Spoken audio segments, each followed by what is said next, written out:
Ezekiel chapter 40. In the 25th year of our exile, at the beginning of the year, on the 10th of the month, in the 14th year after the fall of the city, on that very day the hand of the Lord was upon me, and he took me there. In visions of God he took me to the land of Israel, and set me on a very high mountain, on whose south side were some buildings that looked like a city. He took me there, and I saw a man whose appearance was like bronze. He was standing in the gateway with a linen cord and a measuring rod in his hand. The man said to me, "Son of man, look with your eyes and hear with your ears, and pay attention to everything I am going to show you, for that is why you have been brought here. Tell the house of Israel everything you see." I saw a wall completely surrounding the temple area. The length of the measuring rod in the man's hand was 6 long cubits, each of which was a cubit and a handbreadth. He measured the wall. It was 1 measuring rod thick and 1 rod high. Then he went to the gate facing east. He climbed its steps and measured the threshold of the gate. It was 1 rod deep. The alcoves for the guards were 1 rod long and 1 rod wide, and the projecting walls between the alcoves were 5 cubits thick. And the threshold of the gate next to the portico facing the temple was 1 rod deep. Then he measured the portico of the gateway. It was 8 cubits deep, and its jambs were 2 cubits thick. The portico of the gateway faced the temple. Inside the east gate were 3 alcoves on each side. The 3 had the same measurements, and the faces of the projecting walls on each side had the same measurements. Then he measured the width of the entrance to the gateway. It was 10 cubits, and its length was 13 cubits. In front of each alcove was a wall 1 cubit high, and the alcoves were 6 cubits square. And then he measured the gateway from the top of the rear wall of 1 alcove to the top of the opposite one. The distance was 25 cubits from 1 parapet opening to the opposite one. He measured along the faces of the projecting walls all around the inside of the gateway, 60 cubits. The measurement was up to the portico facing the courtyard. The distance from the entrance of the gateway to the far end of its portico was 50 cubits. The alcoves and the projecting walls inside the gateway were surmounted by narrow parapet openings all around, as was the portico. The openings all around faced inward. The faces of the projecting walls were decorated with palm trees. Then he brought me into the outer court. There I saw some rooms and a pavement that had been constructed all around the court. There were 30 rooms along the pavement. It abutted the sides of the gateways and was as wide as they were long. This was the lower pavement. Then he measured the distance from the inside of the lower gateway to the outside of the inner court. It was 100 cubits on the east side as well as on the north. Then he measured the length and width of the gate facing north, leading into the outer court.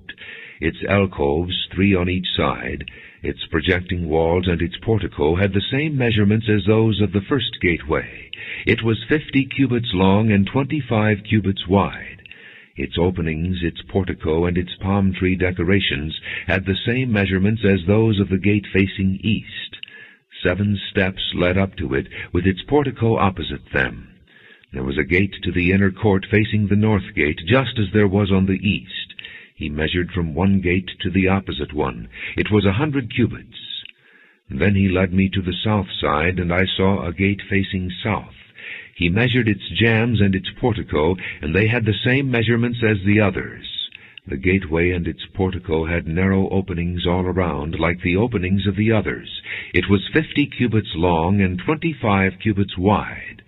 7 steps led up to it, with its portico opposite them. It had palm tree decorations on the faces of the projecting walls on each side. The inner court also had a gate facing south, and he measured from this gate to the outer gate on the south side. It was 100 cubits. Then he brought me into the inner court through the south gate, and he measured the south gate. It had the same measurements as the others. Its alcoves, its projecting walls, and its portico had the same measurements as the others. The gateway and its portico had openings all around. It was 50 cubits long and 25 cubits wide.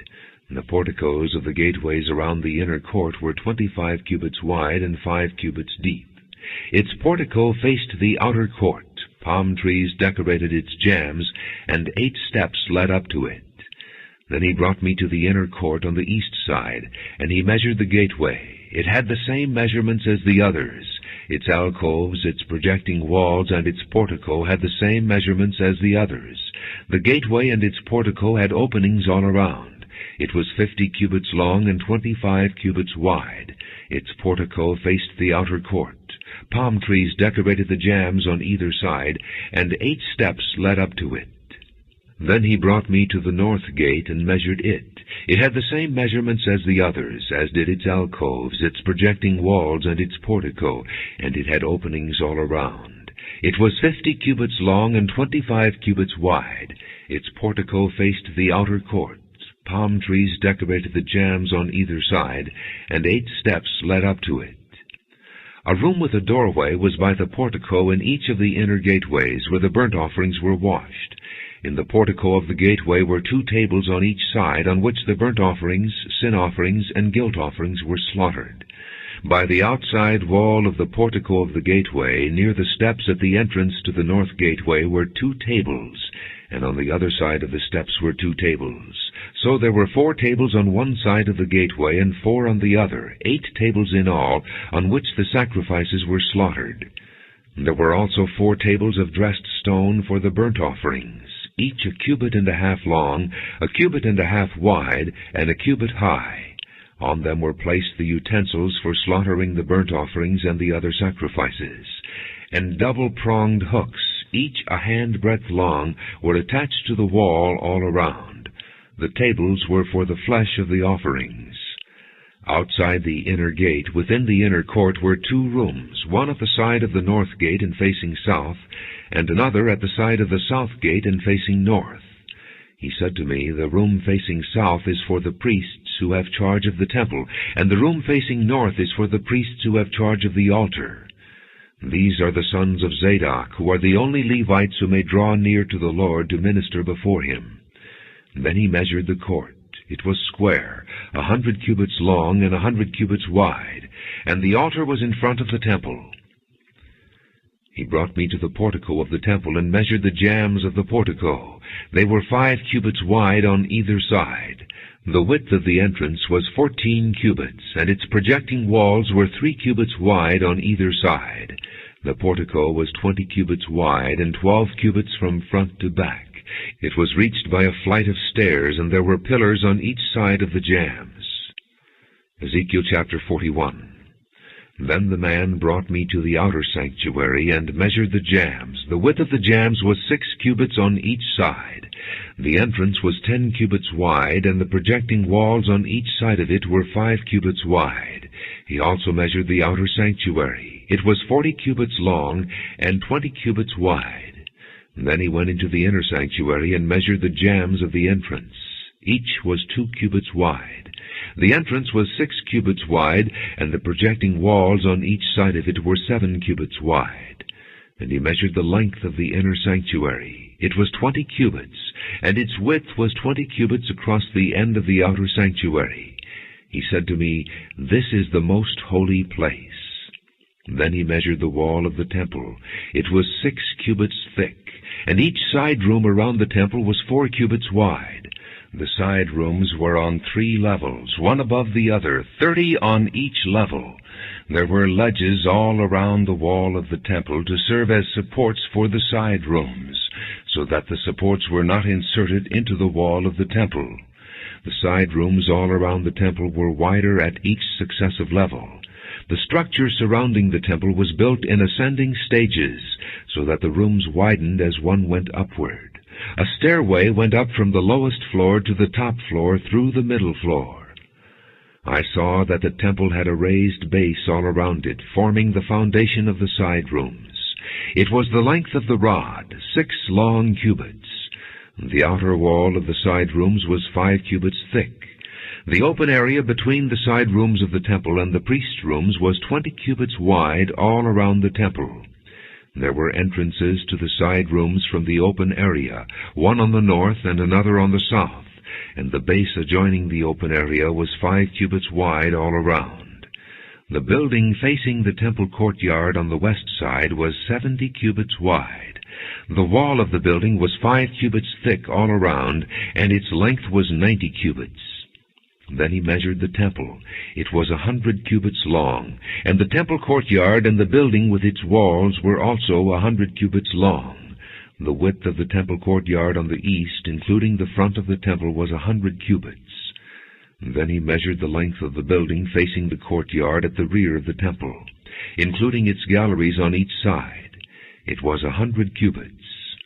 The outer sanctuary, the inner sanctuary, and the portico facing the court, as well as the thresholds and the narrow windows and galleries around the three of them, everything beyond and including the threshold was covered with wood.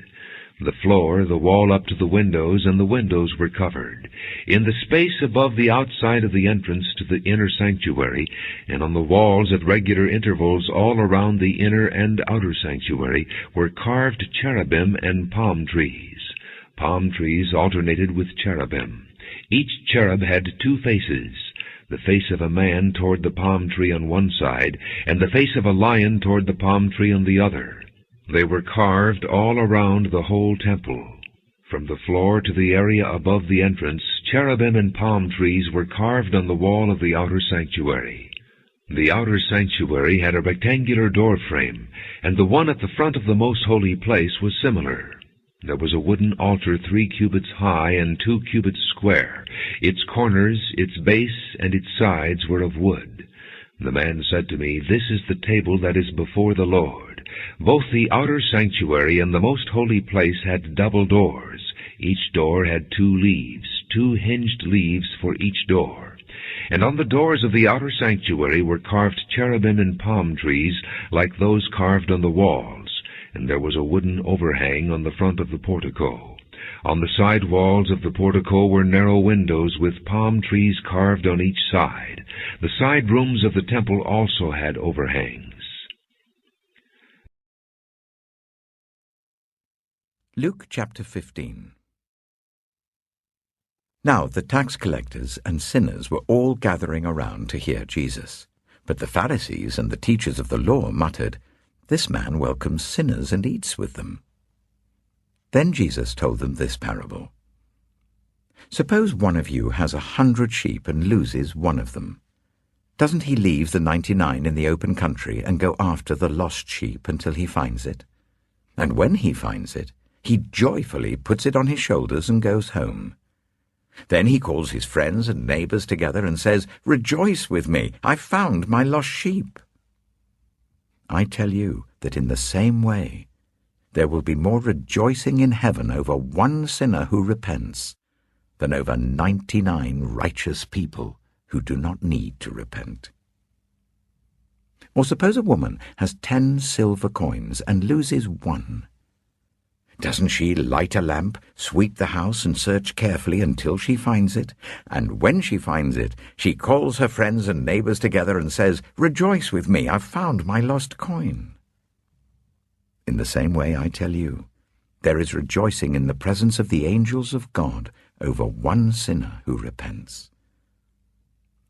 Jesus continued, "There was a man who had 2 sons. The younger one said to his father, 'Father, give me my share of the estate.' So he divided his property between them. Not long after that, the younger son got together all he had, set off for a distant country, and there squandered his wealth in wild living. After he had spent everything, there was a severe famine in that whole country, and he began to be in need. So he went and hired himself out to a citizen of that country, who sent him to his fields to feed pigs. He longed to fill his stomach with the pods that the pigs were eating, but no one gave him anything. When he came to his senses, he said, 'How many of my father's hired servants have food to spare? And here I am, starving to death. I will set out and go back to my father and say to him, Father, I have sinned against heaven and against you. I am no longer worthy to be called your son. Make me like one of your hired servants.' So he got up and went to his father. But while he was still a long way off, his father saw him and was filled with compassion for him. He ran to his son, threw his arms around him, and kissed him. The son said to him, "Father, I have sinned against heaven and against you. I am no longer worthy to be called your son." But the father said to his servants, "Quick! Bring the best robe and put it on him. Put a ring on his finger and sandals on his feet.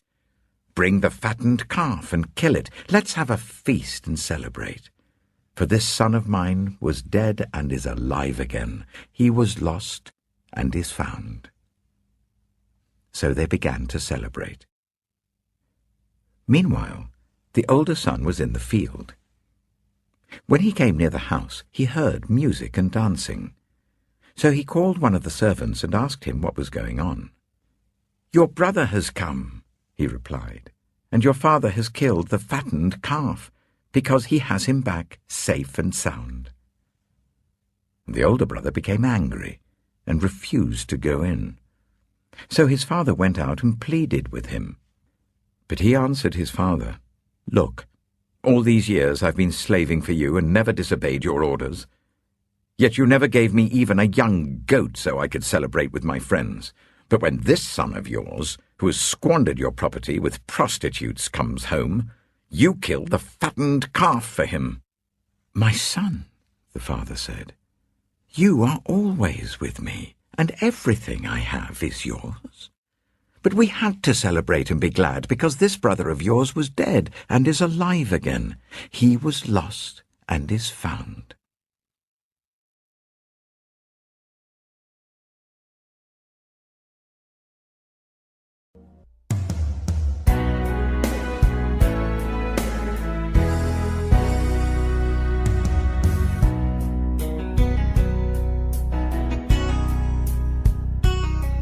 There's a love, a certain kind of love, it never shone on me.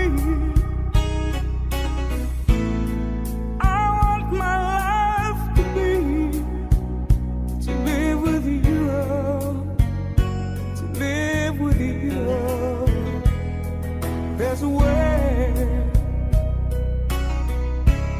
Everybody says to do it's never little thing, but what does it bring if I ain't got you?